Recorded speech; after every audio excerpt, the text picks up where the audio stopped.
Around the World in 80 Days by Jules Verne. Chapter 12, in which Phileas Fogg and his companions venture across the Indian forests and what ensued.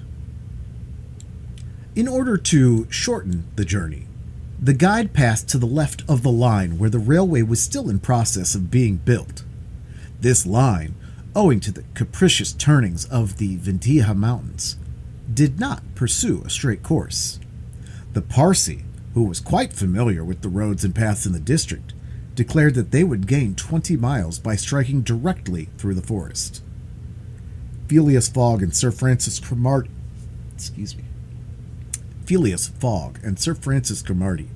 plunged to the neck in the peculiar howdahs provided for them, were horribly jostled by the swift trotting of the elephant, spurred on as he was by the skillful Parsee.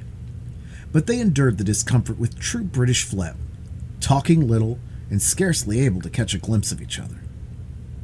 As for Passepartout, who was mounted on the beast's back and received the direct force of each concussion as he trod along, he was very careful, in accordance with his master's advice, to keep his tongue from between his teeth, as it would otherwise have been bitten off short. The worthy fellow bounced from the elephant's neck to his rump and vaulted like a clown on a springboard. Yet he laughed in the midst of his bouncing, and from time to time took a piece of sugar out of his pocket and inserted it into the Chioni's trunk, who received it without in the least slackening his regular trot. After 2 hours, the guide stopped the elephant and gave him an hour for rest, during which Chioni, after quenching his thirst at a neighboring spring, set to devouring the branches and shrubs round about him. Neither Sir Francis nor Mr. Fogg regretted the delay, and both descended with a feeling of relief. "Why, he's made of iron!" exclaimed the general, gazing admiringly on Chioni. "A forged iron," replied Passepartout as he set about preparing a hasty breakfast. At noon the Parsee gave the signal of departure. The country soon presented a very savage aspect. Copses of dates and dwarf palms succeeded the dense forests. Then vast dry plains, dotted with scanty shrubs and sown with great blocks of syenite. All this portion of Bundelkund, which is little frequented by travelers, is inhabited by a fanatical population, hardened in the most horrible practices of the Hindu faith. The English have not been able to secure complete dominion over this territory, which is subjected to the influence of Rajas, whom it is almost impossible to reach in their inaccessible mountain fastness. The travelers several times saw bands of ferocious Indians who, when they perceived the elephant striding across country, made angry and threatening motions. The Parsee avoided them as much as possible. Few animals were observed on the route. Even the monkeys hurried from their path with contortions and grimaces which convulsed Passepartout with laughter. In the midst of his gaiety, however, one thought troubled the worthy servant. What would Mr. Fogg do with the elephant when he got to Allahabad? Would he carry on with him? Impossible. The cost of transporting him would make him ruinously expensive. Would he sell him or set him free? The estimable beast certainly deserved some consideration. Should Mr. Fogg choose to make him, Passepartout, a present of Chioni, he would be very much embarrassed, and these thoughts did not cease worrying him for a long time. The principal chain of the Vindhyas were crossed by 8 in the evening, and another halt was made on the northern slope in a ruined bungalow. They had gone nearly 25 miles that day, and an equal distance still separated them from the station of Allahabad. The night was cold. The Parsee lit a fire in the bungalow with a few dry branches, and the warmth was very grateful. Provisions purchased at Colby sufficed for supper, and the travelers ate ravenously. The conversation, beginning with a few disconnected phrases, soon gave place to loud and steady snores. The guide watched Kioni, who slept standing, bolstering himself against the trunk of a large tree. Nothing occurred during the night to disturb the slumberers, although occasional growls from panthers and chattering of monkeys broke the silence. The more formidable beasts made no cries or hostile demonstration against the occupants of the bungalow. Sir Francis slept heavily, like an honest soldier overcome with fatigue. Passepartout was wrapped in uneasy dreams of the bouncing of the day before. As for Mr. Fogg, he slumbered as peacefully as if he had been in his serene mansion in Savile Row. The journey was resumed at 6 in the morning. The guide hoped to reach Allahabad by evening. In that case, Mr. Fogg would only lose a part of the 48 hours saved since the beginning of the tour. Kioni, resuming his rapid gait, soon descended the lower spurs of the Ventillas, and toward noon they passed the village of Callinger on the Kani, one of the branches of the Ganges. The guide avoided inhabited places, thinking it safer to keep the open country, which lies along the first depressions of the basin of the great river. Allahabad was now only 12 miles to the northeast. They stopped under a clump of bananas, the fruit of which, as healthy as bread and as succulent as cream, was amply partaken of and appreciated. At 2 o'clock, the guide entered a thick forest which extended several miles. He preferred to travel under cover of the woods. They had not, as yet, had any unpleasant encounters, and the journey seemed on the point of being successfully accomplished when the elephant, becoming restless, suddenly stopped. It was then 4 o'clock. "What's the matter?" asked Sir Francis, putting out his head. "I don't know, officer," replied the Parsee, listening attentively to a confused murmur which came through the thick branches. The murmur soon became more distinct. It now seemed like a distant concert of human voices accompanied by brass instruments. Passepartout was all eyes and ears. Mr. Fogg patiently waited without a word.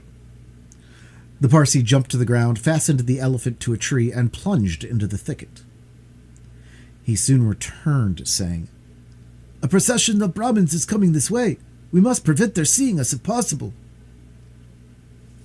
The guide unloosed the elephant and led him into a thicket, at the same time asking the travelers not to stir. He held himself ready to bestride the animal at a moment's notice, should flight become necessary.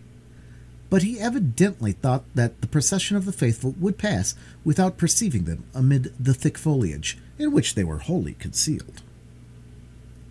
The discordant tones of the voices and instruments drew nearer, and now droning songs mingled with the sound of the tambourines and cymbals. The head of the procession soon appeared beneath the trees, 100 paces away, and the strange figures who performed the religious ceremony were easily distinguished through the branches. First came the priests, with mitres on their head and clothed in long lace robes. They were surrounded by men, women, and children, who sang a kind of lugubrious psalm, interrupted at regular intervals by the tambourines and cymbals, while behind them was drawn a car with large wheels, the spokes of which represented serpents intertwined with each other. Upon the car, which was drawn by 4 richly caparisoned zebus, stood a hideous statue with 4 arms, the body colored a dull red, with haggard eyes, disheveled hair, protruding tongue, and lips tinted with betel.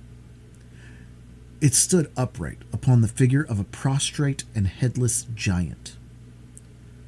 Sir Francis, recognizing the statue, whispered, "The goddess Kali, the goddess of love and death."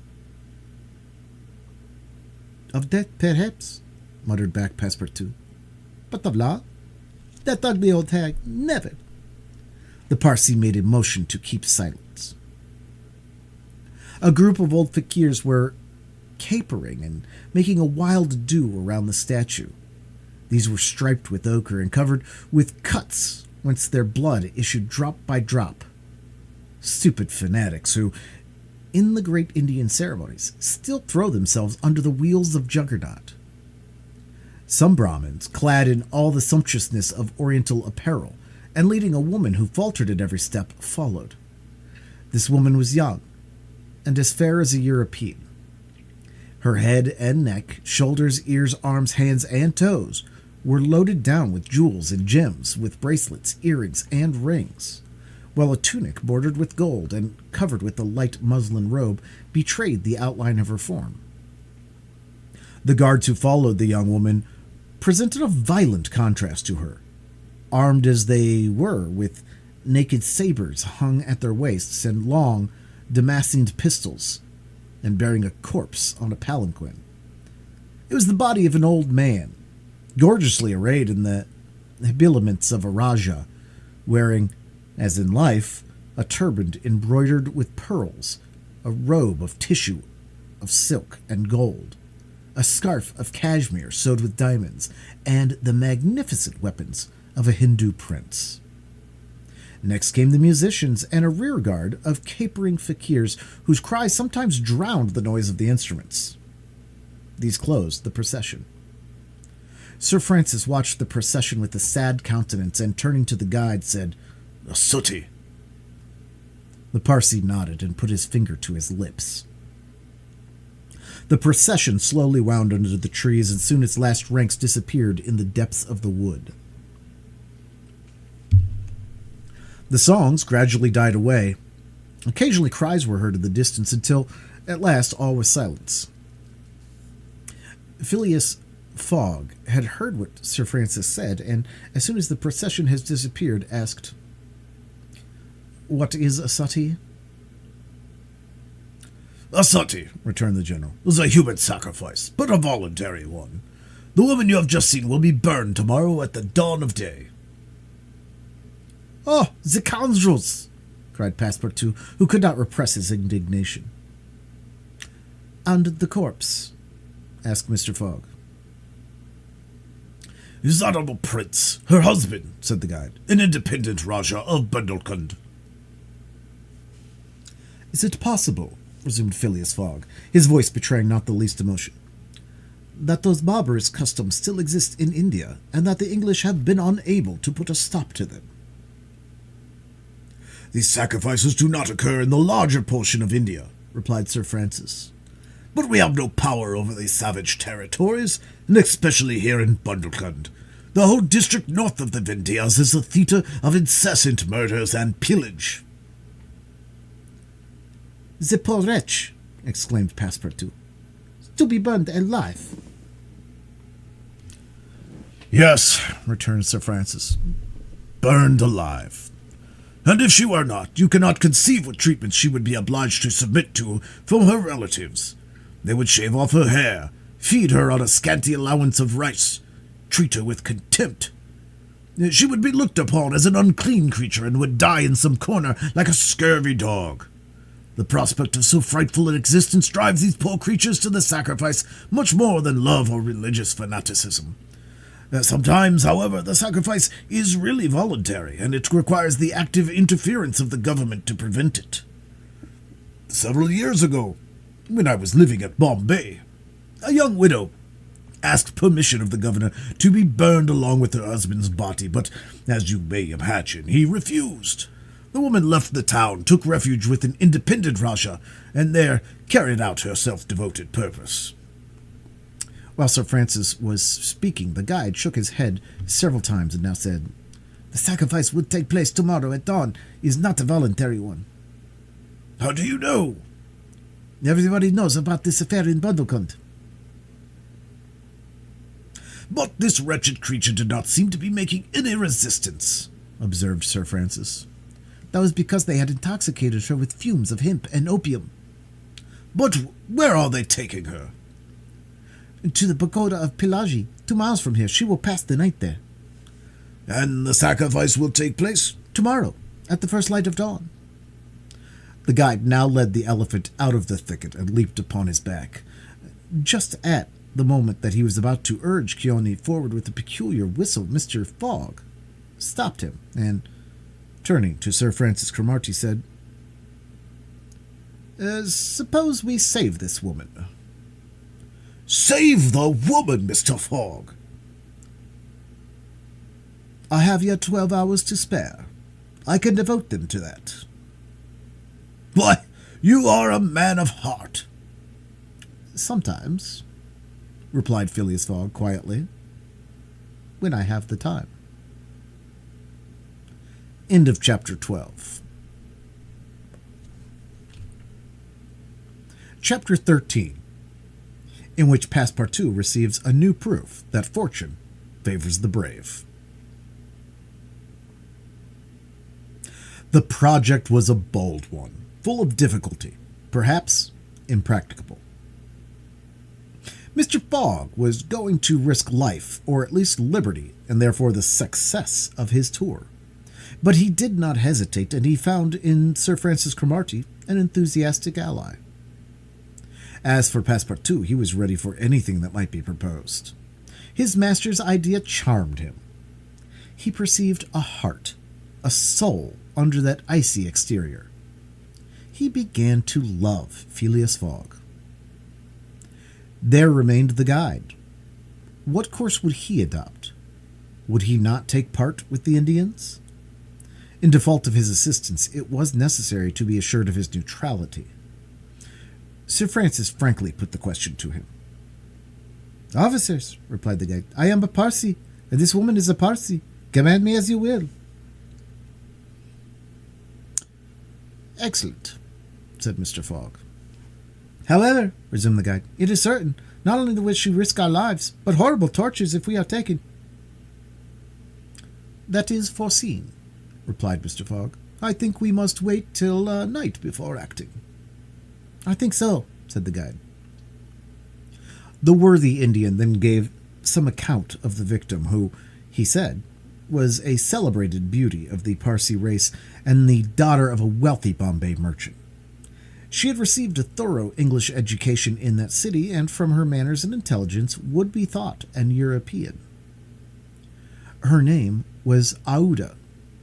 Left an orphan, she was married against her will to the old Rajah of Bundelkund, and, knowing the fate that awaited her, she escaped, was retaken, and devoted by the Rajah's relatives, who had an interest in her death, to the sacrifice from which it seemed she could not escape.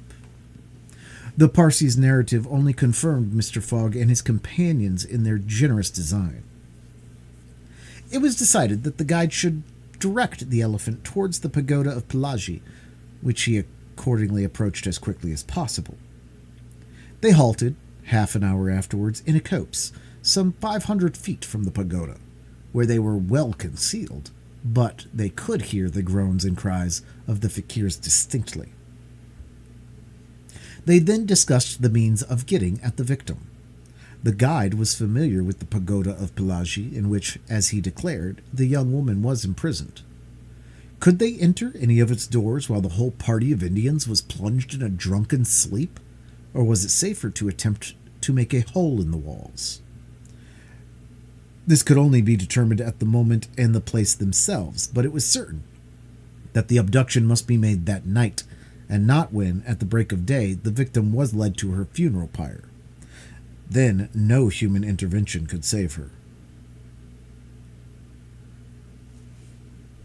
As soon as night fell, about 6 o'clock, they decided to make a reconnaissance around the pagoda. The cries of the fakirs were just ceasing. The Indians were in the act of plunging themselves into the drunkenness caused by liquid opium mingled with hemp, and it might be possible to slip between them to the temple itself.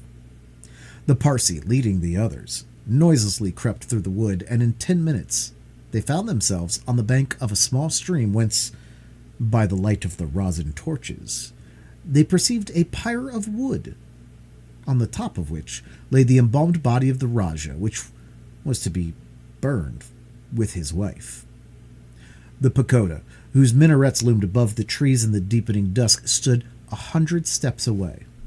"Come," whispered the guide.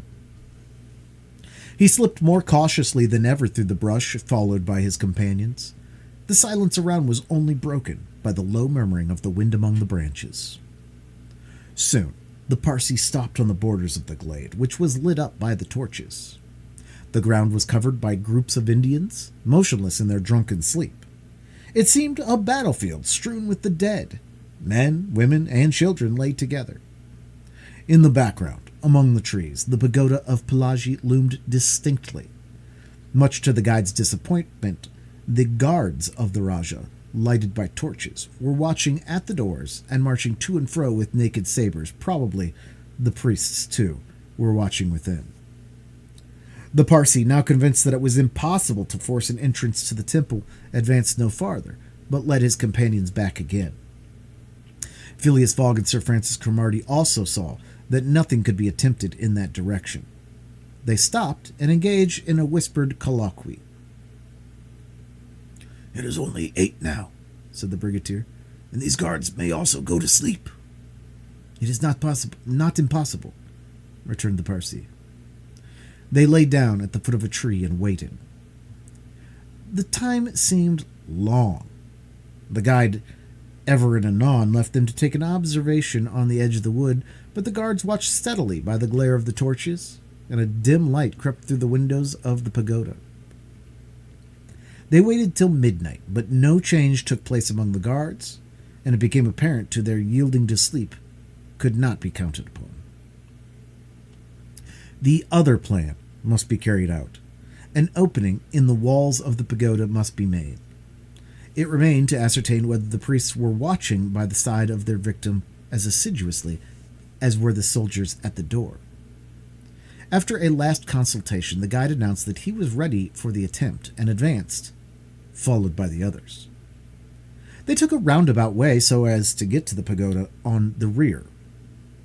They reached the walls about 12:30, without having met anyone.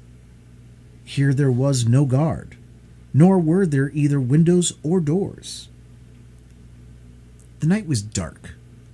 The moon, on the wane, scarcely left the horizon, and was covered with heavy clouds. The height of the trees deepened the darkness. It was not enough to reach the walls. An opening in them must be accomplished, and to attain this purpose, the party only had their pocket knives. Happily, the temple walls were built of brick and wood, which could be penetrated with little difficulty. After one brick had been taken out, the rest would yield easily.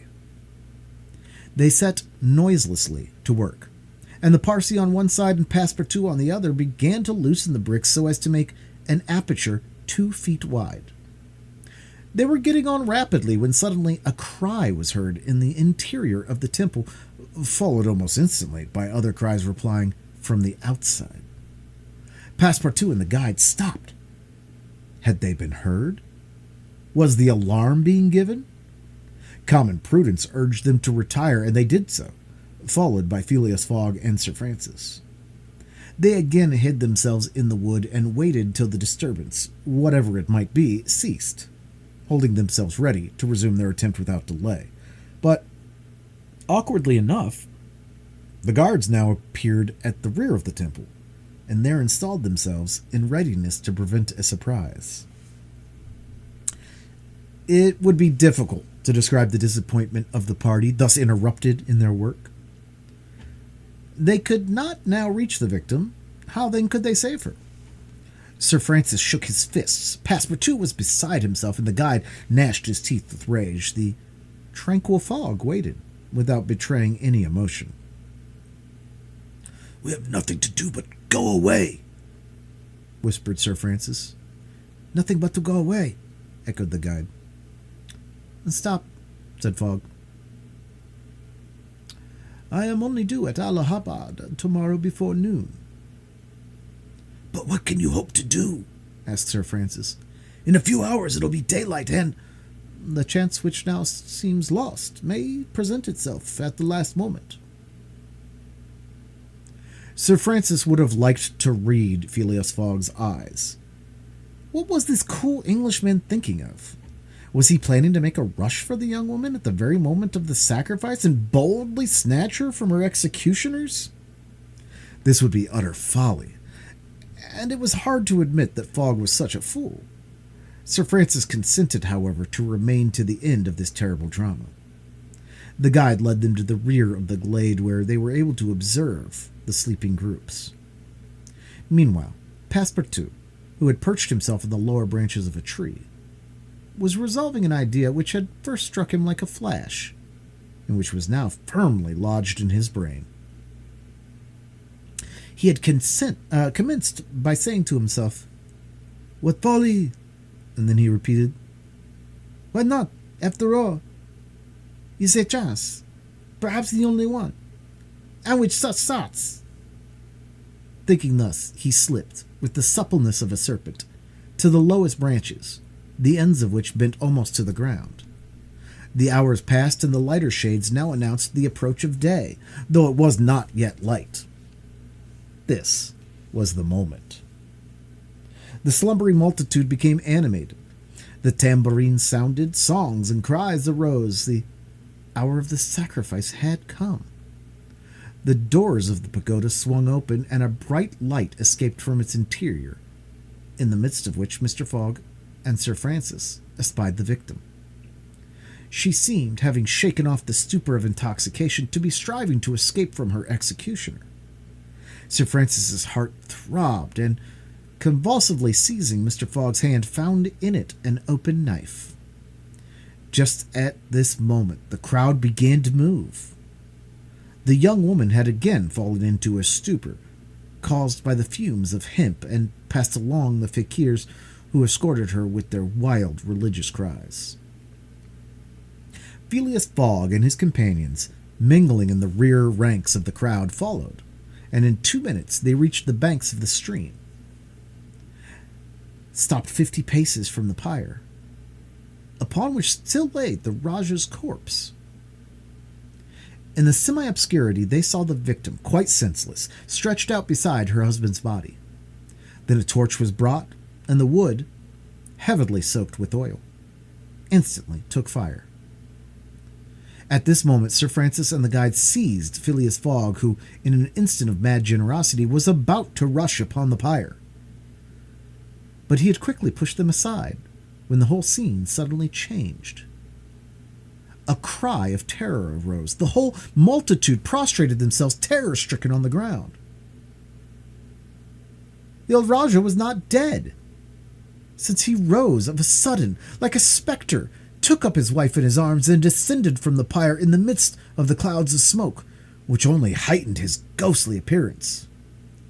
Fakirs and soldiers and priests, seized with instant terror, lay there, with their faces on the ground, not daring to lift their eyes and behold such a prodigy. The inanimate victim was borne along by the vigorous arms which supported her, and which she did not seem in the least to burden. Mr. Fogg and Sir Francis stood erect.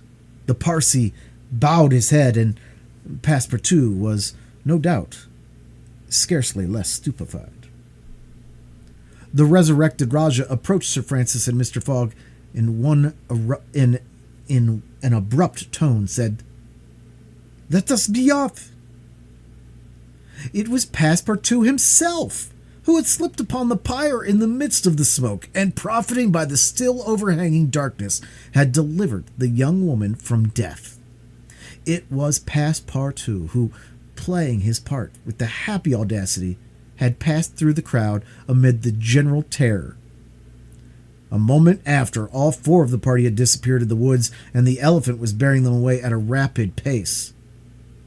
But the cries and noise, and a ball which whisked through Phileas Fogg's hat, had apprised them that the trick had been discovered.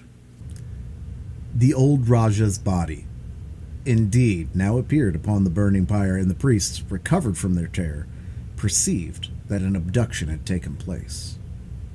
They hastened into the forest, followed by the soldiers, who fired a volley after the fugitives, but the latter rapidly increased the distance between them, and ere long found themselves beyond the reach of the bullets and arrows. End of chapter 13.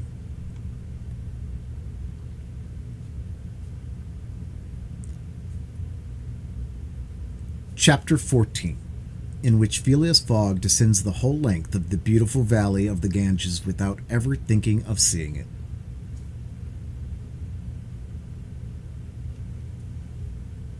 The rash exploit had been accomplished, and for an hour Passepartout laughed gaily at his success. Sir Francis pressed the worthy fellow's hand, and his master said, "Well done," which, from him, was high commendation, to which Passepartout replied with all the credit of the affair that belonged to Mr. Fogg.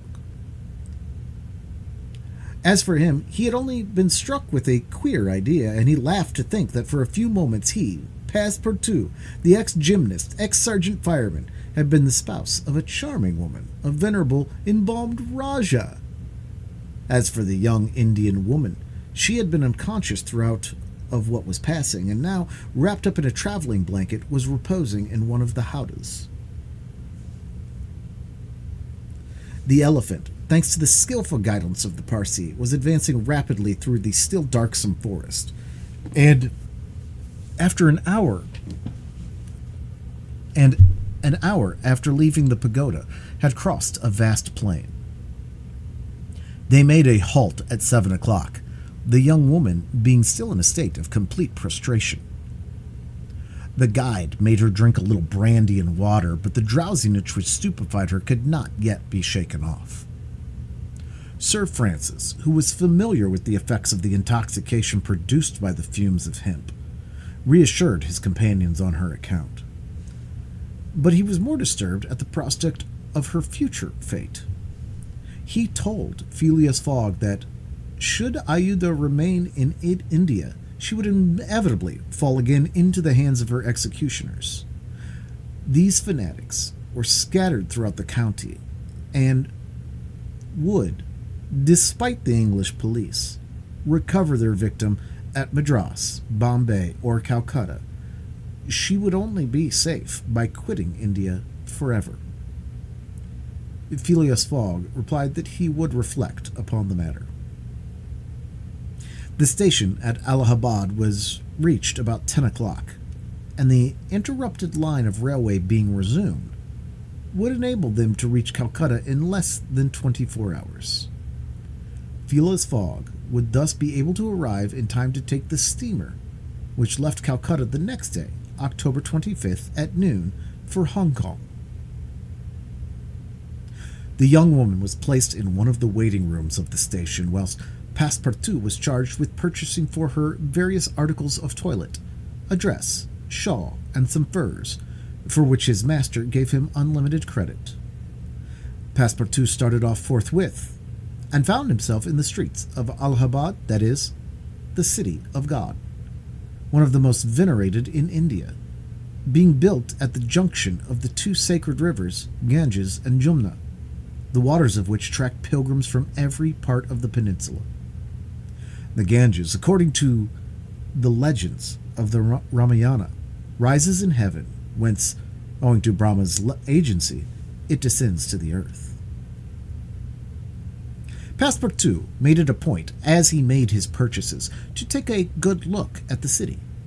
It was formerly defended by a noble fort, which has since become a state prison. Its commerce has dwindled away, and Passepartout, in vain, looked about him for such a bazaar as he used to frequent in Regent Street. At last he came upon an elderly, crusty Jew who sold second-hand articles, and from whom he purchased a dress of Scotch stuff, a large mantle, and a fine otter-skin pelisse, for which he did not hesitate to pay £75. He then returned triumphantly to the station. The influence to which the priests of Pelagie had subjected Aouda began gradually to yield, and she became more herself, so that her fine eyes resumed all their soft Indian expression. When the poet king, Yusuf Udal, celebrates the charms of the queen of Aminagara, he speaks thus: her shining tresses, divided in two parts, encircle the harmonious contour of her white and delicate cheeks, brilliant in their glow and freshness. Her ebony brows have the form and charm of the bow of Kama, the god of love, and beneath her long silken lashes the purest reflections and a celestial light swim, as in the sacred lakes of Himalaya, in the black pupils of her great clear eyes. Her teeth, fine, equal, and white, glitter between her smiling lips like dewdrops in a passion flower's half-enveloped breast. Her delicately formed ears, her vermilion hands, her little feet, curved and tender as the lotus bud, glitter with the brilliancy of the loveliest pearls of Ceylon, the most dazzling diamonds of Golconda. Her narrow and subtle waist, with a hand may clasp round, set forth the outline of her rounded figure and the beauty of her bosom, where youth in its flower displays the wealth of its treasures. And beneath the silken folds of her tunic she seems to have been modeled in pure silver by the godlike hand of Vikvarkarma, the immortal or mortal sculptor. It is enough to say, without applying the poetical rhapsody to Aouda, that she was a charming woman, in all the European acception of the phrase. She spoke English with great purity, and the guide had not exaggerated in saying that the young Parsee had been transformed by her bringing up. The train was about to start from Allahabad, and Mr. Fogg proceeded to pay the guide the price agreed upon for his service, and not a farthing more, which astonished Passepartout, who remembered all that his master owed to the guide's devotion. He had indeed risked his life in the adventure at Pelagi, and if he should be caught afterwards by the Indians, he would be with great difficulty escape their vengeance. Keone also must be disposed of. What should be done with the elephant, which had been so dearly purchased? Phileas Fogg had already determined the question. "Parsee," said he to the guide, you have been serviceable and devoted. I have paid for your service, but not for your devotion. Would you like to have this elephant? He is yours." The guide's eyes glistened. "Your honor is giving me a fortune," cried he. "Take him, guide," returned Mr. Fogg, "and I shall still be your debtor." "Good," exclaimed Passepartout. "Take him, friend. Keone is brave and faithful beast." And going up to the elephant, he gave him several lumps of sugar, saying, "Here, Keone, here, here." The elephant grunted out his satisfaction, and, clasping Passepartout around the waist with his trunk, lifted him as high as his head. Passepartout, not in the least alarmed, caressed the animal, which replaced him gently on the ground. Soon after, Phileas Fogg, Sir Francis Cromarty, and Passepartout, installed in a carriage with Aouda, who had the best seat, were whirling at full speed towards Benares. It was a run of 80 miles and was accomplished in 2 hours. During the journey, the young woman fully recovered her senses. What was her astonishment to find herself in this carriage, on the railway, dressed in European habiliments, and with travelers who were quite strangers to her. Her companions first set about fully reviving her with a little liquor, and then Sir Francis narrated to her what had passed, dwelling upon the courage with which Phileas Fogg had not hesitated to risk his life to save her, and recounting the happy sequel of the venture, the result of Passepartout's rash idea. Mr. Fogg said nothing, while Passepartout, abashed, kept repeating, "It wasn't worth telling." Aouda practically thanked her deliverers, rather with tears than words. Her fine eyes interpreted her gratitude better than her lips. Then, as her thoughts strayed back to the scene of the sacrifice, and recalled the dangers which still menaced her, she shuddered with terror. Phileas Fogg understood what was passing in Aouda's mind, and offered, in order to reassure her, to escort her to Hong Kong, where she might safely remain until the affair was hushed up, an offer which she eagerly and gratefully accepted. She had, it seems, a Parsee relation who was one of the principal merchants of Hong Kong, which is wholly an English city, though on an island on the Chinese coast. At 12:30, the train stopped at Benares.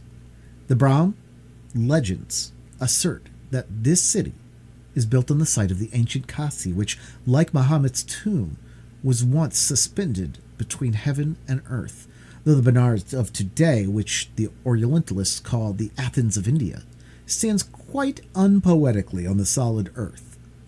Passepartout caught glimpses of its brick houses and clay huts, giving an aspect of desolation to the place as the train entered it.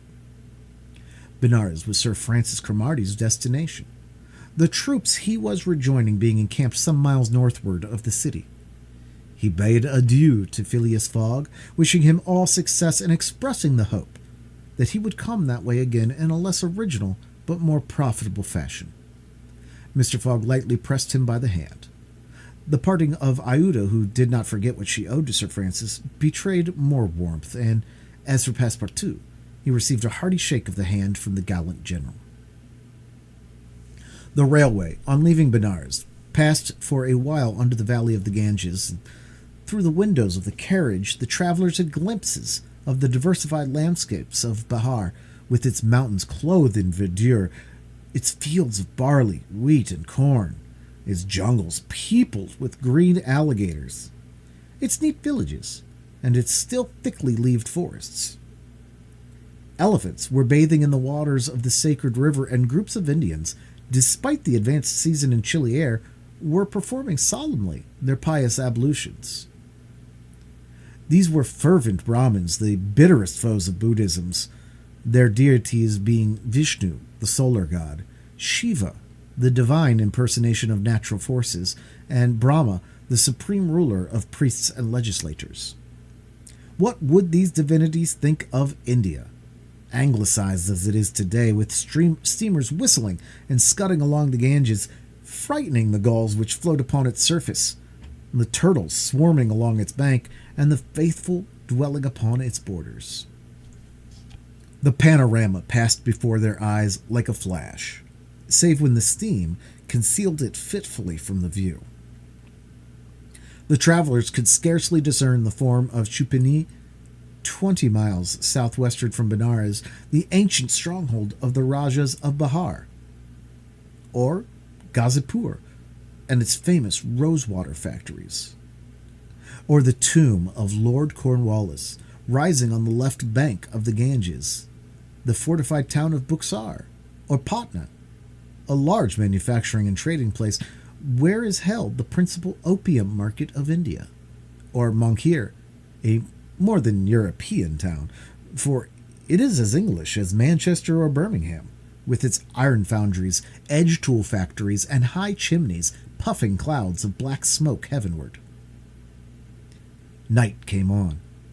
The train passed on at full speed, in the midst of the roaring of the tigers, bears, and wolves which fled before the locomotive, and the marvels of Bengal, Golconda, ruined Gaur, Murshidabad, the ancient capital, Burdwan, Hooghly, and the French town of Chandernagore, where Passepartout would have been proud to see his country's flag flying, were hidden from their views in the darkness.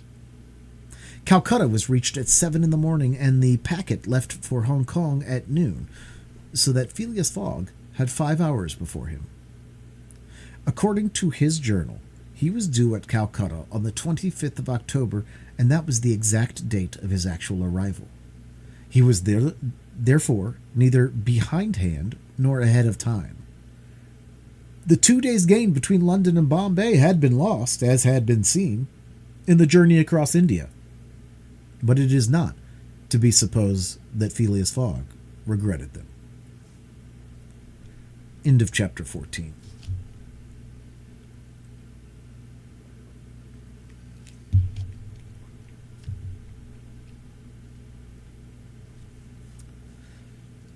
Chapter 15, in which the bag of banknotes disgorges some thousands of pounds more.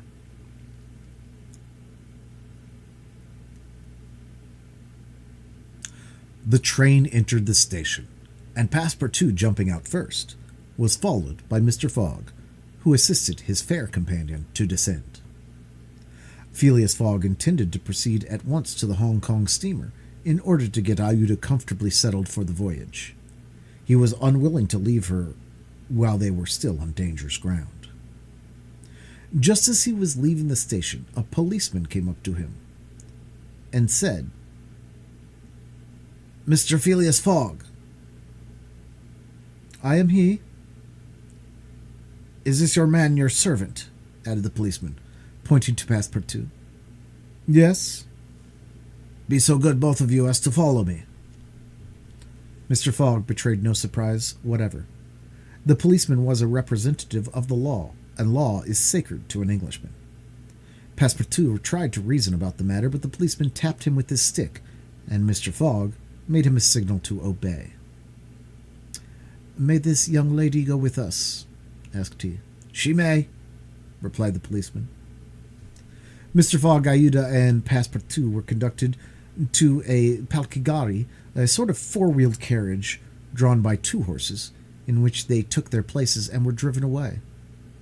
No one spoke during the 20 minutes which lapsed before they reached their destination. They first passed through the Black Town, with its narrow streets, its miserable dirty huts, and squalid populations, then through the European town, which presented a relief in its bright brick mansions, shaded by coconut trees and bristling with masts, where, although it was early morning, elegantly dressed horsemen and handsome equipages were passing back and forth. The carriage stopped before a modest-looking house which, however, did not have the appearance of a private mansion. The policeman, having requested his prisoners, for so truly they might be called, to descend, conducted them into a room with barred windows and said, "You'll appear before Judge Obadiah at 8:30. He then retired and closed the door. "Why, we are prisoners!" exclaimed Passepartout, falling into a chair. Aouda, with the emotion she tried to conceal, said to Mr. Fogg, "Sir, you must leave me to my fate. It is on my account that you receive this treatment. It is for having saved me." Phileas Fogg contented himself with saying that it was impossible. It was quite unlikely that he should be arrested for preventing a suttee. The complaints would not dare present themselves with such a charge. There was some mistake. However, he would not, in any event, abandon Aouda, but would escort her to Hong Kong.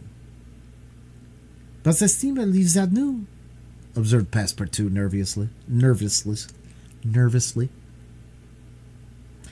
"We shall be on board by noon," replied his master placidly. It was said so positively that Passepartout could not help but muttering to himself, "Parbleu, that's certain. Before noon we shall be on board." But he was by no means reassured. At 8:30 the door opened. The policeman appeared, and requesting them to follow him, led the way to an adjoining hall. It was evidently a courtroom, and a crowd of Europeans and natives already occupied the rear of the apartment. Mr. Fogg and his two companions took their places on a bench opposite the desks of the magistrate and his clerk. Immediately after, Judge Obadiah, a fat, round man, followed by the clerk, entered. He proceeded to take down a wig which was hanging on a nail and put it hurriedly on his head. "The first case," said he. Then putting his hand to his head, he exclaimed, "Ha! This is not my wig." "No, your worship," returned the clerk. "It is mine." "My dear Mr. Oysterpuff, how can a judge give a wise sentence in a clerk's wig?" The wigs were exchanged. Passepartout was getting nervous, for the hands on the face of the big clock over the judge seemed to go round with terrible rapidity. "The first case," repeated Judge Obadiah. "Phileas Fogg," demanded Oysterpuff. "I am here," replied Mr. Fogg. "Passepartout." "Présent," responded Passepartout. "Good," said the judge. "You have been looked for, prisoners, for 2 days on the trains from Bombay." "But of what are we accused?" asked Passepartout impatiently. "You are about to be informed." "I am an English subject, sir," said Mr. Fogg, "and I have the right." "Have you been ill-treated?" "Not at all." "Very well. Let the complainants come in." A door was swung open by the order of the judge, and 3 Indian priests entered. "C'est," muttered Passepartout. These are the rogues who are going to burn our young lady. The priests took their place in front of the judge, and the clerk proceeded to read in a loud voice a complaint of sacrilege against Phileas Fogg and his servant, who were accused of having violated a place held consecrated by the Brahmin religion. You hear the charge? Asked the judge. Yes, sir, replied Mr. Fogg, consulting his watch. And I admit it. You admit it? I admit it. And I wish to hear these priests admit, in their turn, what they were going to do at the pagoda of Pelagi. The priests looked at each other. They did not seem to understand what was said. Yes, cried Passepartout warmly. At the pagoda of Pelagi, where they were on the point of burning their victim. The judge stared with astonishment, and the priests were stupefied. What victim? Said Judge Obadiah. Burn whom? In Bombay itself? Bombay? Cried Passepartout. Certainly. We are not talking of the pagoda of Pelagi, but of the pagoda of Malabar Hill at Bombay.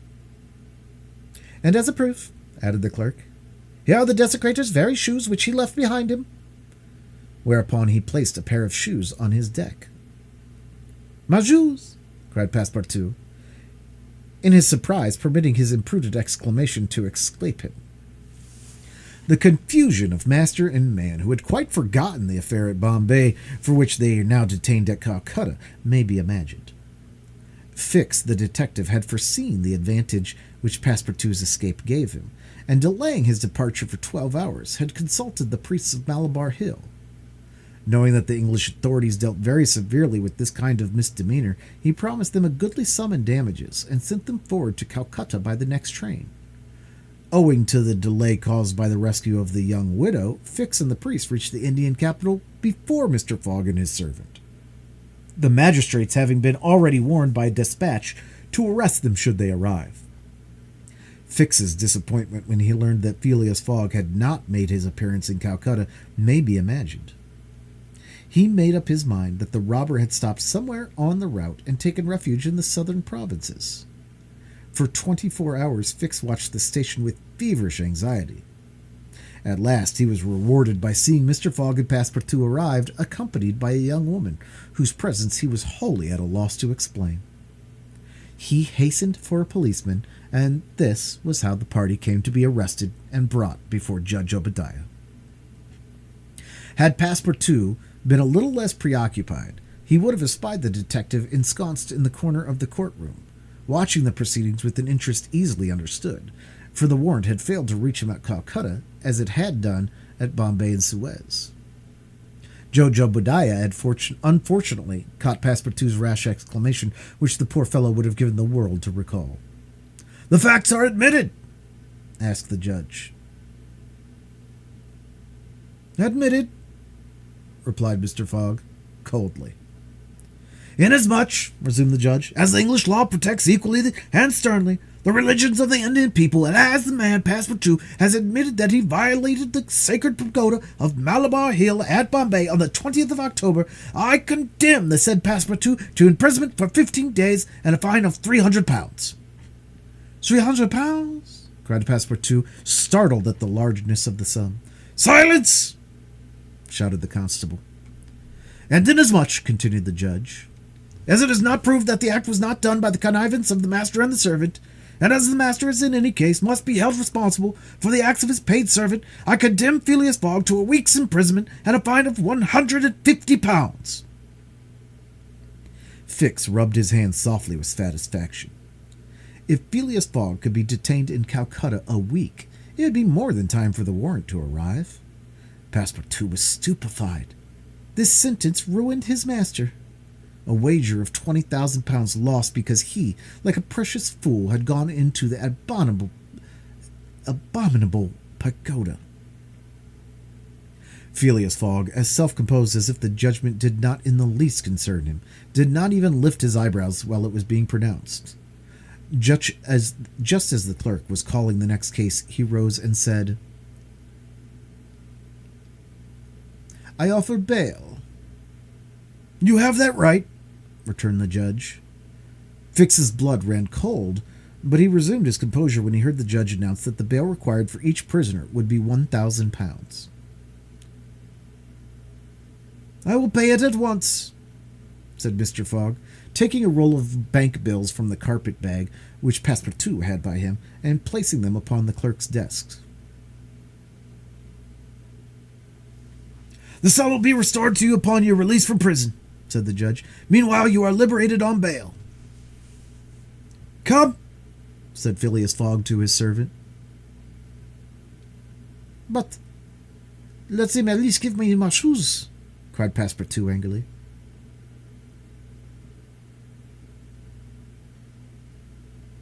"Oh, these are pretty dear shoes," he muttered as they were handed to him. "More than £1,000 apiece. Besides, they pinch my feet." Mr. Fogg, offering his arm to Aouda, then departed, followed by the crestfallen Passepartout. Fix still nourished hopes that the robber would not, after all, leave the £2,000 behind him, but would decide to serve out his week in jail, and issued forth on Mr. Fogg's traces. The gentleman took a carriage, and the party were soon landed on one of the quays. The Rangoon was moored a half-mile off in the harbor, its signal of departure hoisted at the masthead. 11 o'clock was striking. Mr. Fogg was an hour in advance of time. Fix saw them leave the carriage and push off in a boat for the steamer, and stamped his feet with disappointment. "That rascal is off after all," he exclaimed. £2,000 sacrificed. He's as prodigal as a thief. I'll follow him to the end of the world if necessary, but at the rate he is going on, the stolen money will soon be exhausted." The detective was not far wrong in making this conjecture. Since leaving London, what with traveling expenses, bribes, the purchase of the elephant, bails, and fines, Mr. Fogg had already spent more than £5,000 on the way, and the percentage of the sum recovered from the bank robber promised to the detectives was rapidly diminishing. End of Chapter 15. Chapter 16, in which Fix does not seem to understand in the least what is said to him.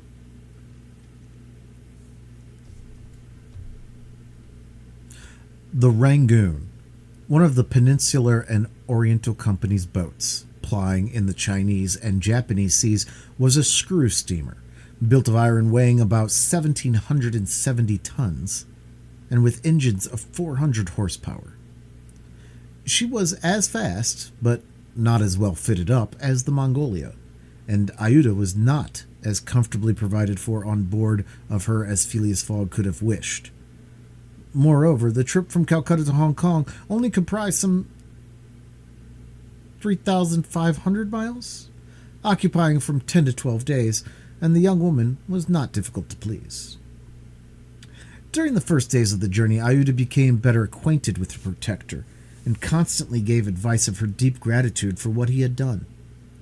The phlegmatic gentleman listened to her, apparently at least, with coldness, neither his voice nor his manner betraying the slightest emotion, but he seemed to always be on the watch that nothing should be wanting for Aouda's comfort.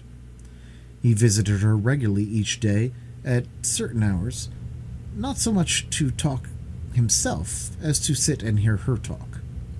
He treated her with the strictest politeness, with the precision of an automaton, the movements of which had been arranged for this purpose.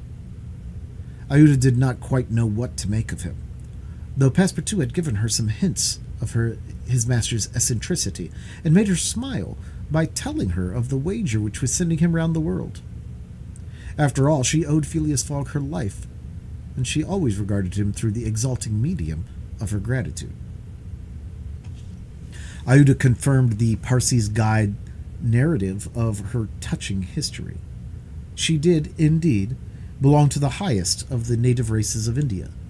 Many of the Parsee merchants have made great fortunes there by dealing in cotton, and one of them, Sir Jemetsi Jijihoy, was made a baronet by the English government. Aouda was a relative of this great man, and it was his cousin, Jiji, who she hoped to join at Hong Kong. Whether she would find a protector in him, she could not tell, but Mr. Fogg essayed to calm her anxieties and to assure her that everything would be mathematically, he used the very word, arranged. Aouda fastened her great eyes, clear as the sacred lakes of the Himalaya, upon him.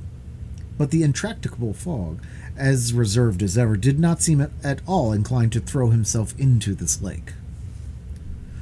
The first few days of the voyage passed prosperously amid favorable weather and propitious winds. They soon came in sight of the great Andaman, the principal of the islands in the Bay of Bengal, with its picturesque saddle peak, 2,400 feet high, looming above the waters. The steamer passed along near the shores, but the savage Papuans, who are in the lowest scale of humanity but are not, as has been asserted, cannibals, did not make their appearance. The panorama of the islands, as they steamed by them, was superb. Vast forests of palms, oryx, bamboo, teakwood, of the giant mimosa, and tree-like ferns covered with the foreground, while behind, the graceful outlines of the mountains were traced against the sky. And along the coasts, swarmed by thousands, the precious swallows whose nests furnish a luxurious dish to the tables of the celestial empire. The varied landscape afforded by the Andaman Islands were soon passed, however, and the Rangoon rapidly approached the Straits of Malacca, which gave access to the China Seas. What was Detective Fix, so unluckily drawn on from country to country, doing all this while? He had managed to embark on the Rangoon at Calcutta without being seen by Passepartout, after leaving orders that, if the warrant should arrive, it should be forwarded to him at Hong Kong, and he hoped to conceal his presence to the end of the voyage. It would have been difficult to explain why he was on board without awakening Passepartout's suspicions, who thought him still at Bombay. But necessity impelled him, nevertheless, to renew his acquaintance with the worthy servant, as will be seen. All the detective's hopes and wishes were now centered on Hong Kong, for the steamer's stay at Singapore would be too brief to enable him to take any steps there. The arrest must be made at Hong Kong, or the robber would probably escape him forever. Hong Kong was the last English ground on which he would set foot. Beyond, China, Japan, America offered to Fogg an almost certain refuge. If the warrant should at last make its appearance at Hong Kong, Fix could arrest him and give him into the hands of the local police, and there would be no further trouble. But beyond Hong Kong, a simple warrant would be of no avail. An extradition warrant would be necessary, and that would result in delays and obstacles of which the rascal would take advantage to elude justice. Fix thought over these probabilities during the long hours which he spent in his cabin, and kept repeating to himself, "Now either the warrant will be at Hong Kong, in which case I shall arrest my man, or it will not be there, and this time it is absolutely necessary that I should delay his departure. I have failed at Bombay, and I have failed at Calcutta. If I fail at Hong Kong, my reputation is lost.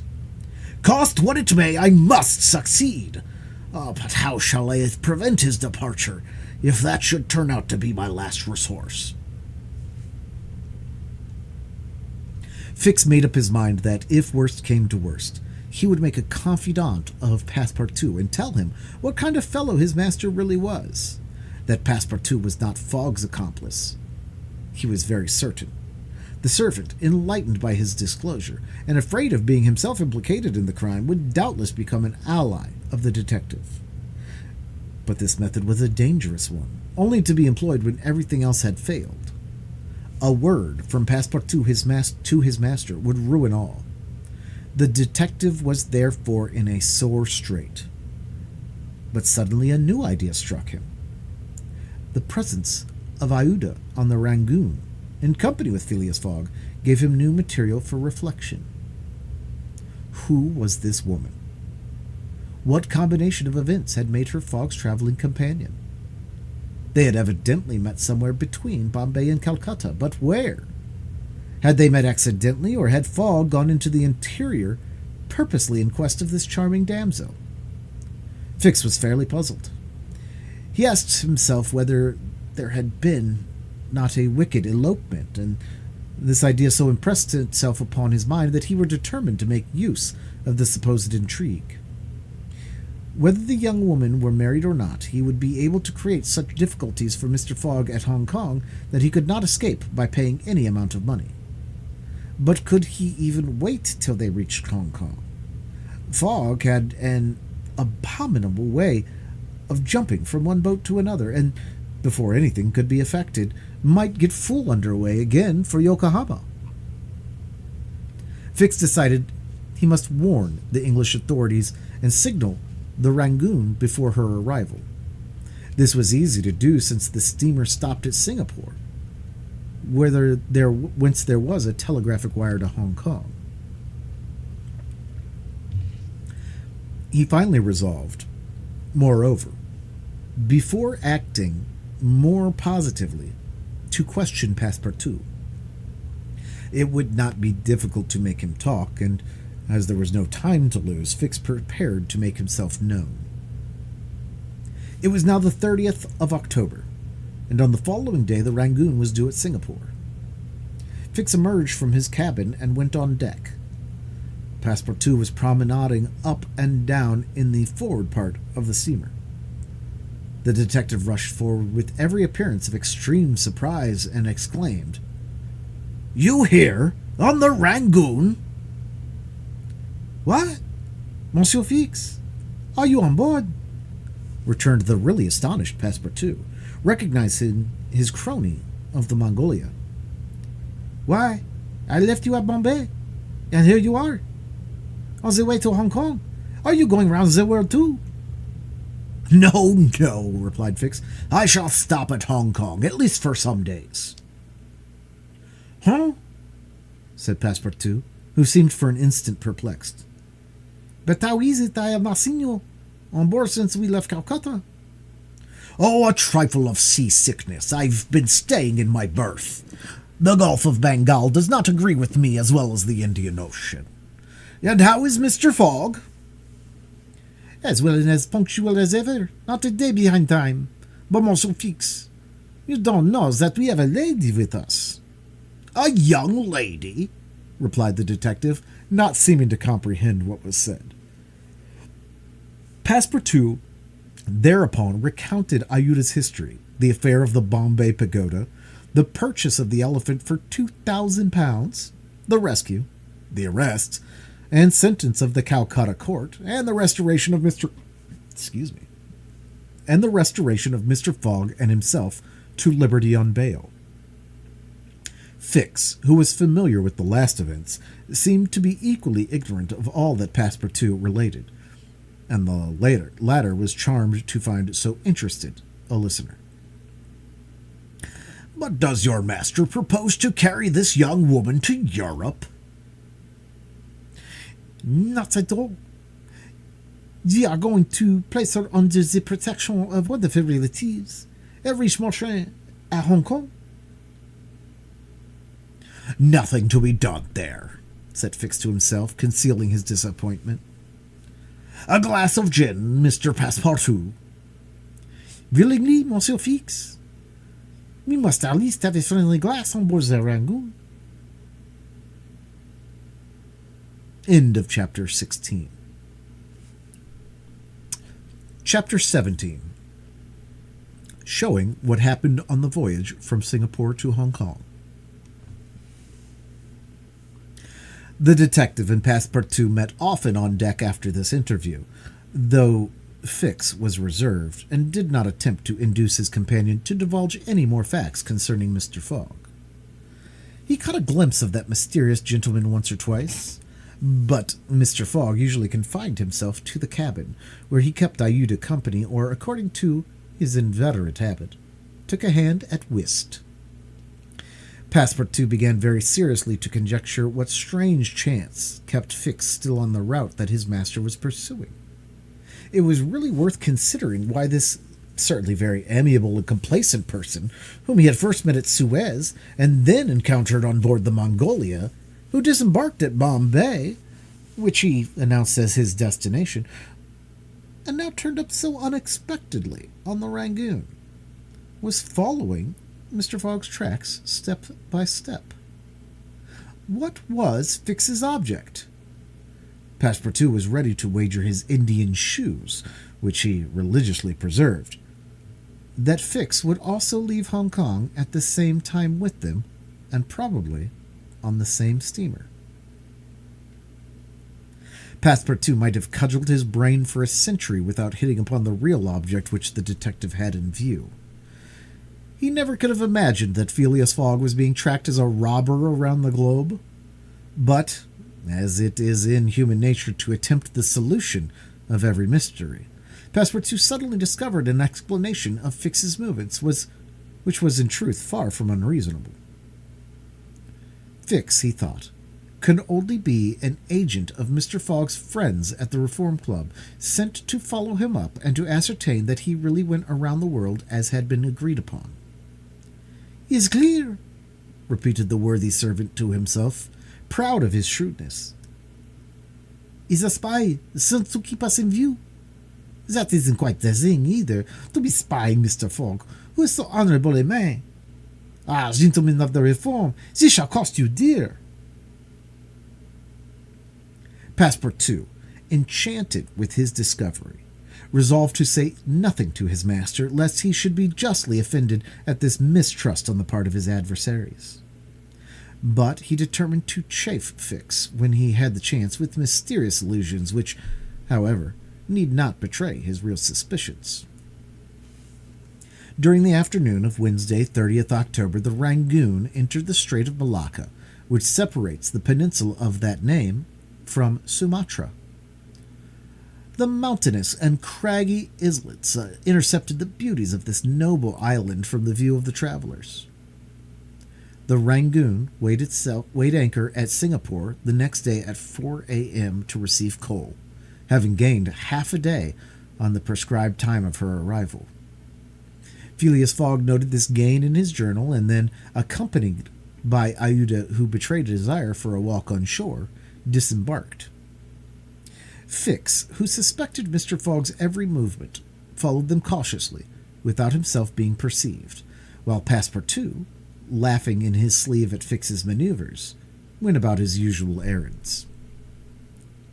The island of Singapore is not imposing in aspect, for there are no mountains, yet its appearance is not without attractions. It is a park checkered by pleasant highways and avenues. A handsome carriage, drawn by a sleek pair of New Holland horses, carried Phileas Fogg and Aouda into the midst of rows of palms with brilliant foliage, and of clove trees, whereof the cloves formed the heart of a half-open flower. Pepper plants replaced the prickly hedges of European fields. Sago bushes, large ferns which, with gorgeous branches, varied the aspect of this tropical clime, while nutmeg trees in full foliage filled the air with a penetrating perfume. Agile and grinning bands of monkeys skipped about in the trees, nor were tigers wanting in the jungles. After a drive of 2 hours through the country, Aouda and Mr. Fogg returned to the town, which is a vast collection of heavy-looking, irregular houses surrounded by charming gardens rich in tropical fruits and plants. And at 10 o'clock they re-embarked, closely followed by the detective who had kept them constantly in sight. Passepartout, who had been purchasing several dozen mangoes, a fruit as large as good-sized apples, of a dark brown color outside and a bright red within, and whose white pulp, melting in the mouth, affords gourmands a delicious sensation, was waiting for them on deck. He was only too glad to offer some mangoes to Aouda, who thanked him very gracefully for them. At 11 o'clock, the Rangoon rode out of the Singapore harbor, and in a few hours, the high mountains of Malacca, with their forests, inhabited by the most beautifully furred tigers in the world, were lost to view.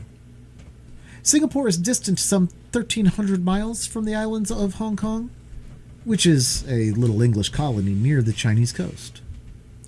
Phileas Fogg hoped to accomplish the journey in 6 days, so as to be in time for the steamer which would leave on the 6th of November for Yokohama, the principal Japanese port.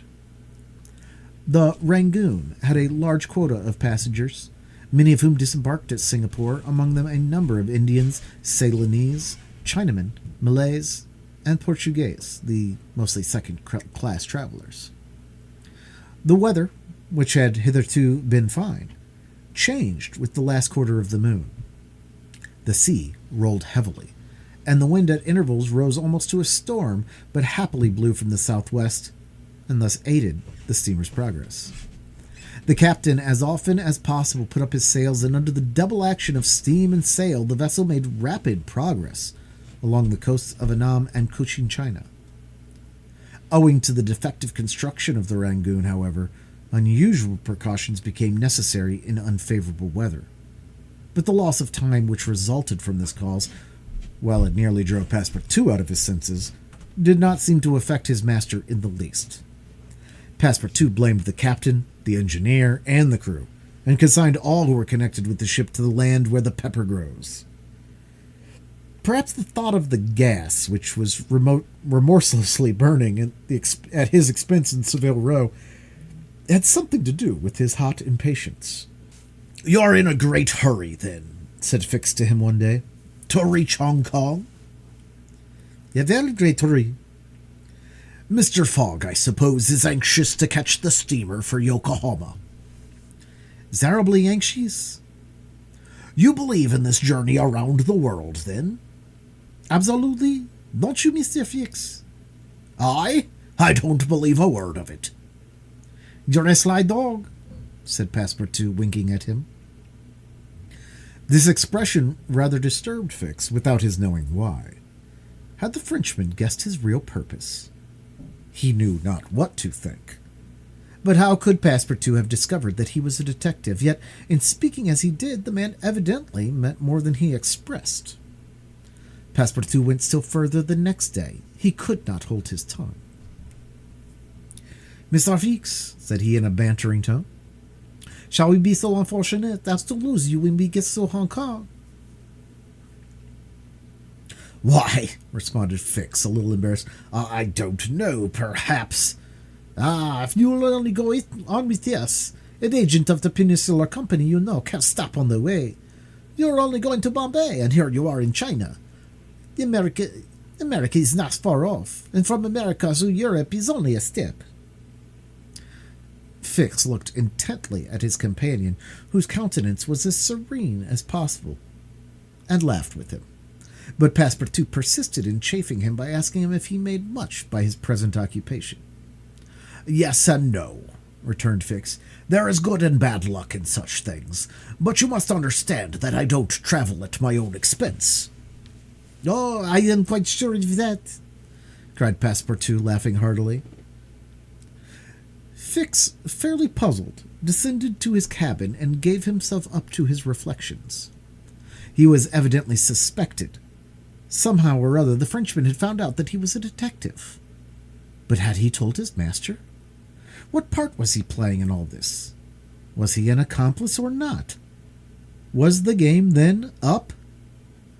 Fix spent several hours turning these things over in his mind, sometimes thinking that all was lost, then persuading himself that Fogg was ignorant of his presence, and then undecided what course is best to take. Nevertheless, he perceived his coolness of mind, and at last resolved to deal plainly with Passepartout. If he did not find it practicable to arrest Fogg at Hong Kong, and if Fogg made preparations to leave that last foothold of English territory, he, Fix, would tell Passepartout all.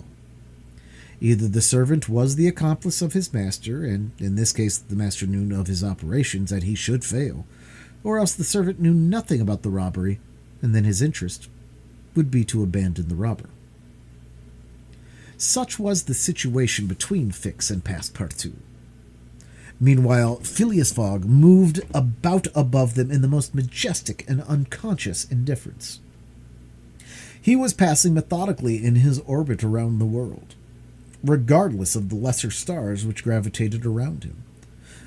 Yet there was near by what the astronomers would call a disturbing star, which might have produced an agitation in this gentleman's heart.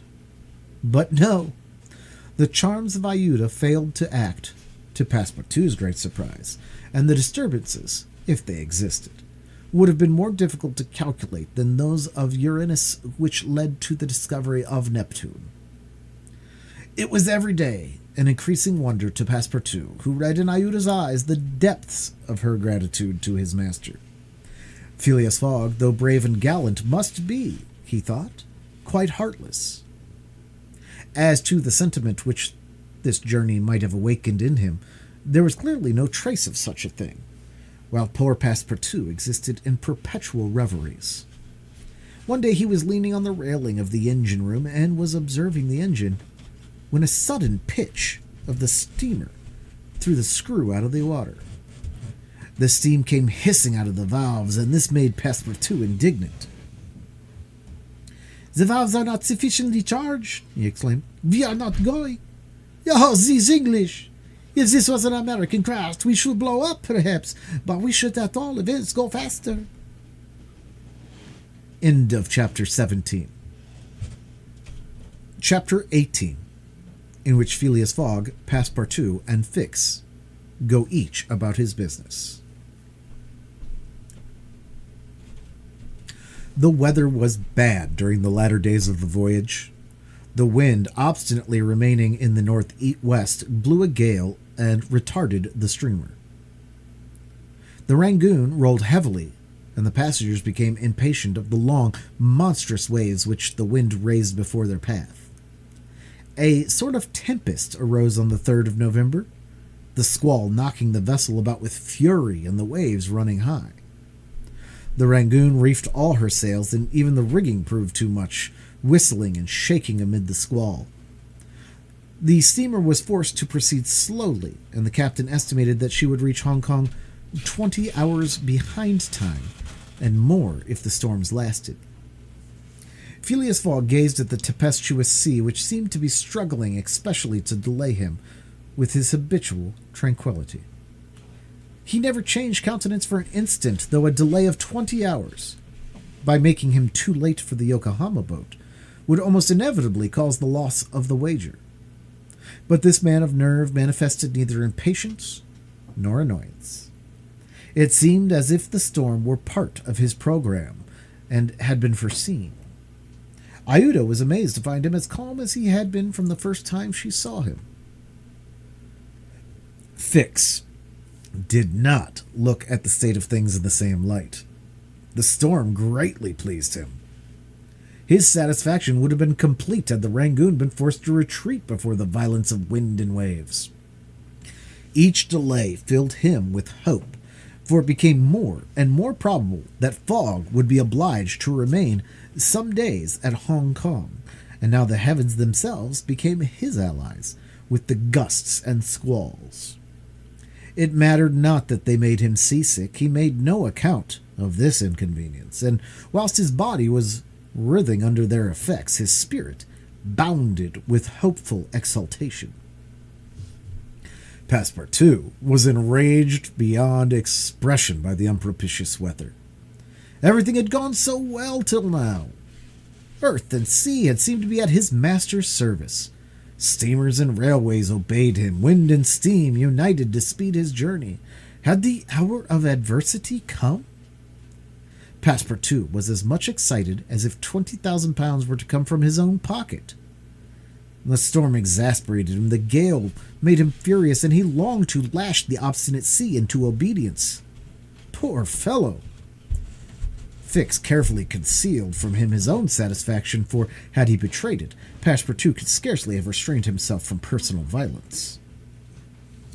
Passepartout remained on deck as long as the tempest lasted, being unable to remain quiet below, and taking it into his head to aid the progress of the ship by lending a hand with the crew. He overwhelmed the captain, officers, and sailors, who could not help laughing at his impatience, with all sorts of questions. He wanted to know exactly how long the storm was going to last, whereupon he was referred to the barometer, which seemed to have no intention of rising. Passepartout shook it, but with no perceptible effect, for neither shaking nor maledictions could prevail upon it to change its mind. On the 4th, however, the sea became more calm, and the storm lessened its violence. The wind veered southward and was more favorable. Passepartout cleared up with the weather. Some of the sails were unfurled, and the Rangoon resumed its most rapid speed. The time lost, however, could not be regained. Land was not signaled until 5 o'clock on the morning of the 6th. The steamer was due on the 5th. Phileas Fogg was 20 hours behindhand, and the Yokohama steamer would, of course, be missed. The pilot went on board at 6 and took his place on the bridge to guide the Rangoon through the channels to the port of Hong Kong. Passepartout longed to ask him if the steamer had left for Yokohama, but he dared not, for he wished to preserve the spark of hope which still remained till the last moment. He had confided his anxiety to Fix, who, the sly rascal, tried to console him by saying that Mr. Fogg would be in time if he took the next boat. But this only put Passepartout in a passion. Mr. Fogg, bolder than his servant, did not hesitate to approach the pilot and tranquilly ask him if he knew when a steamer would leave Hong Kong for Yokohama. "At high tide tomorrow morning," answered the pilot. "Ah," said Mr. Fogg, without betraying any astonishment. Passepartout, who heard what passed, would willingly have embraced the pilot, while Fix would have been glad to twist his neck. "What is the steamer's name?" asked Mr. Fogg. "The Carnatic." "Ought she not to have gone yesterday?" "Yes, sir, but they had to repair one of her boilers, and so her departure was postponed till tomorrow." "Thank you," returned Mr. Fogg, descending mathematically to the saloon. Passepartout clasped the pilot's hand and shook it heartily in his delight, exclaiming, "Pilot, you are the best of the good fellows." The pilot probably does not know to this day why his responses won him this enthusiastic greeting. He remounted the bridge and guided the steamer through the flotilla of junkas, tanks, and fishing boats which crowded the harbor of Hong Kong. At 1 o'clock, the Rangoon was at the quay, and the passengers were going on shore.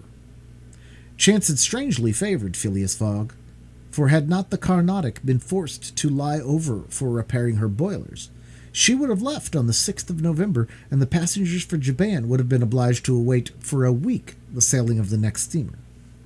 Mr. Fogg was, it is true, 24 hours behind his time, but this could not seriously imperil the remainder of his tour. The steamer which crossed the Pacific from Yokohama to San Francisco made a direct connection with that from Hong Kong, and it could not sail until the latter reached Yokohama, and if Mr. Fogg was 24 hours late on reaching Yokohama, this time would no doubt be easily regained in the voyage of 22 days across the Pacific. He found himself then about 24 hours behindhand, 35 days after leaving London. The Carnatic was announced to leave Hong Kong at 5 the next morning. Mr. Fogg had 16 hours in which to attend to his business there, which was to deposit Aouda safely with her wealthy relative. On landing, he conducted her to a palanquin in which they repaired to the club hotel. A room was engaged for the young woman, and Mr. Fogg, after seeing that she wanted for nothing, set out in search of her cousin Gigi. He instructed Passepartout to remain at the hotel until his return, that Aouda might not be left entirely alone. Mr. Fogg repaired to the exchange, where he did not doubt everyone would know so wealthy and considerable a personage as the Parsee merchant. Meeting a broker, he made the inquiry to learn that Gigi had left China 2 years before, and, retiring from business with an immense fortune, had taken up his residence in Europe, in Holland, the broker thought, with the merchants of which country he had principally traded. Phileas Fogg returned to the hotel, begged a moment's conversation with Aouda, and without more ado apprised her that Gigi was no longer at Hong Kong, but probably in Holland. Aouda at first said nothing, She passed her hand across her forehead and reflected a few moments. Then, in her sweet, soft voice, she said, "What ought I to do, Mr. Fogg?" "It is very simple," responded the gentleman. "Go on to Europe." "But I cannot intrude." "You do not intrude, nor do you in the least embarrass my project. Passepartout!" "Monsieur, go to the Carnatic and engage 3 cabins." Passepartout, delighted that the young woman, who was very gracious to him, was going to continue their journey with them, went off at a brisk gait to obey his master's order. End of chapter 18. Chapter 19, in which Passepartout takes too great interest in his master and what comes of it. Hong Kong is an island which came into the possession of the English by the Treaty of Nankin after the War of 1842, and the colonizing genius of the English had created upon it an important city and an excellent port. The island is situated at the mouth of the Canton River and is separated by about 60 miles from the Portuguese town of Macau on the opposite coast. Hong Kong had beaten Macau in the struggle for the Chinese trade, and now the greater part of the transportation of Chinese good finds its depot at the former place. Docks, hospitals, wharves, a Gothic cathedral, a government house, macadamized streets give to Hong Kong the appearance of a town in Kent or Surrey, transferred by some strange magic to the Antipodes. Passepartout wandered with his hands in his pockets towards the Victoria port, gazing as he went at the curious palanquins and other modes of conveyance, and the groups of Chinese, Japanese, and Europeans who passed to and fro in the streets. Hong Kong seemed to him not unlike Bombay, Calcutta, and Singapore, since, like them, it betrayed everywhere the evidence of English supremacy. At the Victoria port he found a confused mass of ships of all nations. English, French, American, and Dutch men of war and trading vessels, Japanese and Chinese junks, simpas, tankas, and flower boats, which formed so many floating parterres. Passepartout noticed in the crowd a number of the natives who seemed very old and were dressed in yellow. On going into a barber's to get shaved, he learned that these ancient men were all at least 80 years old, at which age they are permitted to wear yellow, which is the imperial color.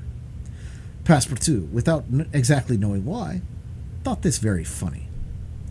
On reaching the quay where they were to embark on the Carnatic, he was not astonished to find Fix walking up and down. The detective seemed very much disturbed and disappointed. "This is bad," muttered Passepartout, "for the gentlemen of the Reform Club." He accosted Fix with a merry smile, as if he had not perceived that gentleman's chagrin.